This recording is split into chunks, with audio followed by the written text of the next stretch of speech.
ಅಂತರ್ಜಾತಿ ವಿವಾಹಗಳು ನಾವು ಹೆಚ್ಚು ಹೆಚ್ಚು ಆಗ್ಲಿಕ್ಕೆ ಪ್ರೋತ್ಸಾಹ ಮಾಡಬೇಕು.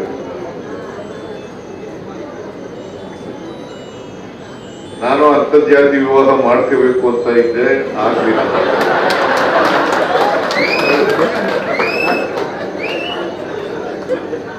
ಹುಡುಗಿನೇ ಒಪ್ಪಿಗೆ ಆಗಲ್ಲ.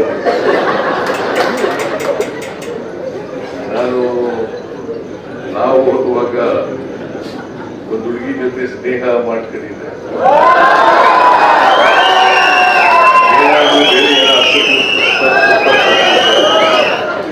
ಸ್ನೇಹ ಇತ್ತು, ಮದುವೆ ಮಾಡ್ಕೋಬೇಕು ಅಂತ ಅನ್ಕೊಂಡಿದ್ದೆ.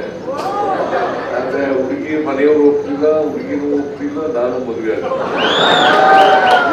ಹಾಗಾಗಿ ಕೊನೆಗೆ ನಮ್ಮ ಜಾತಿಯವ್ರನ್ನೇ ಮದುವೆ ಆಗ್ಬೇಕಾದಂತ ಪರಿಸ್ಥಿತಿ ನಿರ್ಮಾಣ ಆಯಿತು. ಈಗ ನಮ್ಮ ಜಾತಿಯಲ್ಲೇ ಮದುವೆ ಆಗಿದ್ದೀನಿ. ನನಗೆ ಎಷ್ಟು ಮಟ್ಟಿಗೆ ನೈತಿಕತೆ ಇದೆ,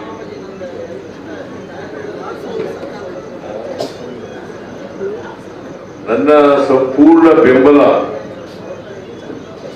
ಅಂತರ್ಜಾತಿ ಮದುವೆಗಳಿಗೆ ಇದೆ. ಜೊತೆಗೆ ಅದಕ್ಕೆ ಬೇಕಾದಂತ ಎಲ್ಲ ಸಹಕಾರವನ್ನು ಕೂಡ ಕೊಡ್ತೇವೆ. ಜೊತೆಗೆ ನಮ್ಮ ಸರ್ಕಾರ ಅಂತರ್ಜಾತಿ ಮದುವೆ ಆದವರಿಗೆ ಎಲ್ಲ ರೀತಿಯ ಸಹಾಯವನ್ನ ಸಹಕಾರವನ್ನ ಕೊಡ್ತೇವೆ ಅಂತಕ್ಕಂಥ ಮಾತುಗಳನ್ನ ಹೇಳಲಿಕ್ಕೆ ಬಯಸ್ತೇನೆ. ಯಾಕೆ ನಮ್ಮ ಸಮಾಜದಲ್ಲಿ ಜಾತಿ ವ್ಯವಸ್ಥೆ ಇದೆ. ಜಾತಿ ವ್ಯವಸ್ಥೆ ಹೋಗ್ಬೇಕಂದ್ರೆ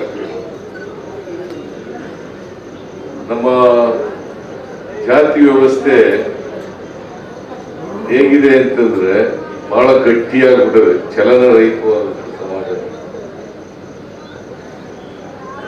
ಯಾವ ಸಮಾಜಕ್ಕೆ ಆರ್ಥಿಕ ಸಾಮಾಜಿಕ ಚಟುವಟಿಕೆಗಳಿರಲ್ಲ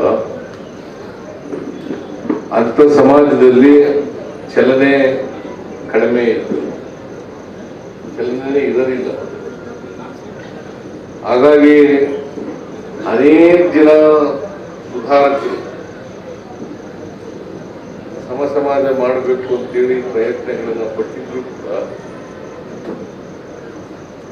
ಅದು ಸಂಪೂರ್ಣ ಯಶಸ್ವಿ ಆಗಿಲ್ಲ ಅಂತಕ್ಕಂಥ ಚಿತ್ರವನ್ನು ನಾವು ಇವತ್ತು ಸಮಾಜದಲ್ಲಿ ಕಾಣ್ತಕ್ಕಂಥದನ್ನ ನೋಡ್ತೇವೆ. ಬಸವಣ್ಣವ್ರ ಕಾಲದಿಂದ, ಬುದ್ಧನ ಕಾಲದಿಂದ ಇವೆಲ್ಲ ನಡೀತಾ ಇದ್ದವು. ಸಮಾಜ ನಿರ್ಮಾಣ ಆಗಬೇಕು ಅಂತೇಳಿ ಈ ಬದಲಾವಣೆಯನ್ನ ಬಯಸ್ತಕ್ಕಂಥವ್ರು, ಬದಲಾವಣೆಗೆ ಪ್ರಯತ್ನ ಪಟ್ಟಿರ್ತಕ್ಕಂಥವ್ರು ಈ ಸಮಾಜದಲ್ಲಿ ಅನೇಕ ಜನ ಪ್ರಯತ್ನಗಳನ್ನ ಮಾಡಿದ್ದಾರೆ. ಅದಕ್ಕೆ ಜಾತಿ ಹೋಗ್ಬೇಕಾದ್ರೆ ಎರಡು, ಒಂದು ಅಂತರ್ಜಾತಿ ಮದುವೆಗಳಾಗಬೇಕು, ಎರಡನೇದು ಆರ್ಥಿಕ ಸಾಮಾಜಿಕ ಸಬಲತೆ ಬರಬೇಕು. ಆರ್ಥಿಕ ಸಾಮಾಜಿಕ ಸಬಲತೆ ಎಲ್ಲ ಜಾತಿಗಳಿಗೂ ಕೂಡ ಬರದೆ ಹೋದ್ರೆ ಆ ಸಮಾಜದಲ್ಲಿ ಬದಲಾವಣೆಯನ್ನ ಕಾಣೋದು ಬಹಳ ಕಷ್ಟ ಆಗ್ತದೆ. ಅದಕ್ಕೆ ಬಾಬಾ ಸಾಹೇಬ್ ಅಂಬೇಡ್ಕರ್ ಅವರು ಏನ್ ಹೇಳಿದ್ರು ಅಂತಂದ್ರೆ, ಈ ದೇಶಕ್ಕೆ ರಾಜಕೀಯ ಸ್ವಾತಂತ್ರ್ಯ ಬಂದು ಅದು ಯಶಸ್ವಿ ಆಗ್ಲಿಲ್ಲ. ಯಾಕಾಗ್ಲಿಲ್ಲ ಅಂತಂದ್ರೆ ಆರ್ಥಿಕ ಸಾಮಾಜಿಕ ಸ್ವಾತಂತ್ರ್ಯ ಎಲ್ಲಿವರೆಗೆ ಎಲ್ರಿಗೂ ಸಿಕ್ಕದಲ್ಲ ಅಲ್ಲಿವರೆಗೆ ರಾಜಕೀಯ ಸ್ವಾತಂತ್ರ್ಯ ಯಶಸ್ಸನ್ನ ಕಾಣಲಿಕ್ಕೆ ಸಾಧ್ಯ ಇಲ್ಲ. ಈಗ ಇವರು ಆರ್ಥಿಕವಾಗಿ ಓದಿರೋದ್ರಿಂದ ಅಂತರ್ಜಾತಿ ಮದುವೆ ಆಗಿದ್ದಾರೆ, ಸಾಮಾಜಿಕ ಶಕ್ತಿ ಬಂದಿದೆ. ಆ ಸಾಮಾಜಿಕ ಶಕ್ತಿ ಬಂದದ್ರಿಂದ MA PhD ಮಾಡಿರೋದ್ರಿಂದ ಅವ್ರು ಮದುವೆ ಆಗಿದೆ.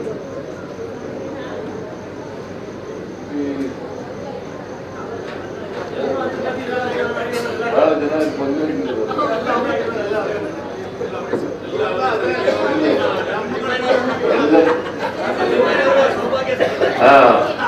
ಅವರು ಡಾಕ್ಟರ್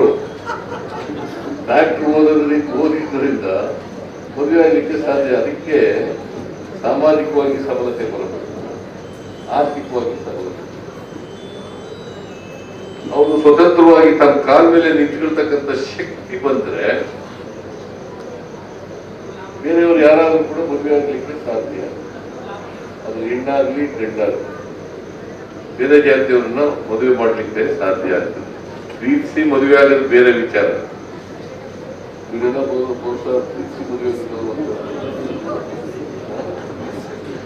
ಎಲ್ಲ ಪ್ರೀತಿಸಿ ಮದುವೆ ಆಗಿರೋದು. ಆರ್ಥಿಕವಾಗಿ ಸಾಮಾಜಿಕವಾಗಿ ಸಬಲತೆ ಇದ್ರೆ, ಆರ್ಥಿಕವಾಗಿ ಸಬಲತೆ ಇದ್ರೆ, ಸಾಮಾಜಿಕವಾಗಿ ಸಬಲತೆ ಇದ್ರೆ ಯಾರು ಬೇಕಾದ್ರೂ ಅದಕ್ಕೋಸ್ಕರನೇ ಬಾಬಾ ಸಾಹೇಬ್ ಅಂಬೇಡ್ಕರ್ ಅವರು ಬಹಳ ಸ್ಪಷ್ಟವಾಗಿ ಹೇಳಿದ್ರು, ನಮಗೆ ರಾಜಕೀಯ ಸ್ವಾತಂತ್ರ್ಯ, ರಾಜಕೀಯ ಸ್ವಾತಂತ್ರ್ಯ ಯಶಸ್ಸು ಗಳಿಸ್ಬೇಕಾದ್ರೆ ಯಾರು ಅಬಲರಿದ್ದಾರೆ, ಯಾರು ಜಾತಿನಲ್ಲಿ ತಳ ಸಮುದಾಯದವರು ಇದ್ದಾರೆ, ಅವರೆಲ್ಲರೂ ಕೂಡ ಆರ್ಥಿಕವಾಗಿ ಸಾಮಾಜಿಕವಾಗಿ ಶಕ್ತಿ ಬರಬೇಕು. ಆಗ ಮಾತ್ರ ರಾಜಕೀಯ ಸ್ವಾತಂತ್ರ್ಯಕ್ಕೆ ಯಶಸ್ಸು ಕಾಣಲಿಕ್ಕೆ ಸಾಧ್ಯ ಆಗ್ತದೆ ಅಂತಕ್ಕಂಥ. ಆಗ ಮಾತ್ರ ನಾವು ಸಮಾಜದ ಕಡೆಗೆ ಹೋಗ್ಲಿಕ್ಕೆ ಸಾಧ್ಯ. ಅದಕ್ಕೆ ನಮ್ಮ ಸರ್ಕಾರ ಮಹಿಳೆಯರಿಗೆ ವಿಶೇಷವಾಗಿ ಆರ್ಥಿಕವಾಗಿ ಸಾಮಾಜಿಕವಾಗಿ ಶಕ್ತಿ ಕೊಡ್ತಕ್ಕಂಥ ಆರ್ಥಿಕವಾಗಿ ಸಾಮಾಜಿಕವಾಗಿ ಶಕ್ತಿ ಇಲ್ಲದೆ ಹೋದ್ರೆ ಅಷ್ಟು ಸುಲಭವಾಗಿ ಜಾತಿ ಹೋಗಲ್ಲ. ಈಗ ನಾವು ಇವರೆಲ್ಲ ಪಾಪ ನಮ್ಮ ಸಮಾಜದಲ್ಲಿ 7 ಕೋಟಿ ಜನ ಇದ್ದಾರೆ ಕರ್ನಾಟಕದಲ್ಲಿ. ಆ 7 ಕೋಟಿ ಜನರಲ್ಲಿ ಎಷ್ಟು ಜನ ಜಾತಿ ಅಂತರ್ಜಾತಿ ಮದುವೆ ಆಗಿರೋದು? ಬಹಳ ಕಡಿಮೆ ಅಲ್ಲ. ಎಲ್ಲರೂ ಅಂತರ್ಜಾತಿ ಮದುವೆ ಆಗ್ತಾರೆ. ಒಂದು ವಿದ್ಯಾವಂತರಾಗುತ್ತೆ, ತಮ್ಮ ಸ್ವಂತ ಕಾಲ ಮೇಲೆ ಶಕ್ತಿ ಅವರು ಬದುಕಲಿಕ್ಕೆ ಸಾಧ್ಯ ಆಗ್ತಕ್ಕಂಥ ವ್ಯವಸ್ಥೆ. ಎಲ್ಲರೂ ಆರ್ಥಿಕವಾಗಿ ಸ್ವಾವಲಂಬಿಗಳಾಗಿ ಇದಾದಾಗ ಪುರುಷರಾಗಿ ಮಹಿಳೆಯರಾಗಿ ಅವ್ರಿಗೆ ಬದುಕಲಿಕ್ಕೆ ಸಾಧ್ಯ ಅಂತ ಮದುವೆ ಮಾಡ್ತಾರೆ. ಮನುಷ್ಯ ನಾವು ಬಸವಣ್ಣವ್ರು ಅದಕ್ಕೆ ಹಿಂದೆನೆ ಬಹಳ ಹಿಂದೆನೆ ಹೇಳಿದ್ರು, ಇವನಾರವ ನೆನೆಸದಿರಯ್ಯ, ಇವ ನಮ್ಮವ ನೆನೆಸಯ್ಯ.